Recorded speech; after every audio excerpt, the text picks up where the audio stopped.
lalo na sa parents, di ba? Kapamilya ng suspect dahil siyempre ginagawa niya siguro sa time na video na-assess niya na sila lang ang tao sa bahay. Sa karon gipaubos na sa inquest proceedings ang suspect. Samtang gi-turnover una sa Uy. City Social Welfare and Development ang mga biktima.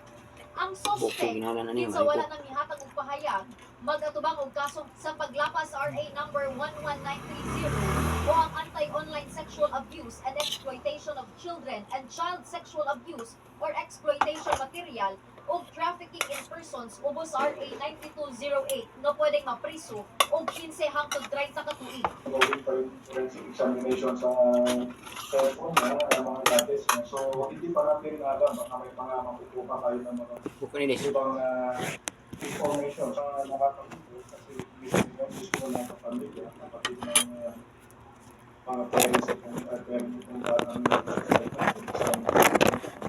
may naasahan ka sana na nakasasabi natin na safe yung anak dapat pero mismong kadugo niya ito na yung Panawagan karon sa Women and Children Protection Center na dili basta-basta ibilin ang mga anak bisan sa paryente ang malikay sa mga samang dautang aktibidad.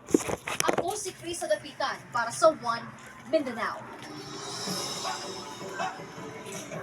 Good news alang sa mga motorista, sanglit mo punhod ang presyo sa mga produktong petrolyo ugma June 11.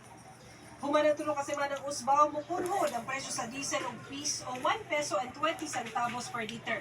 Samtang 1 peso and 30 centavos ang iubos sa kada litro sa kerosene. Kung ikanuhang sa punsyon na simana na ang rollback sa presyo sa gasolina na nasa 60 centavos kada litro.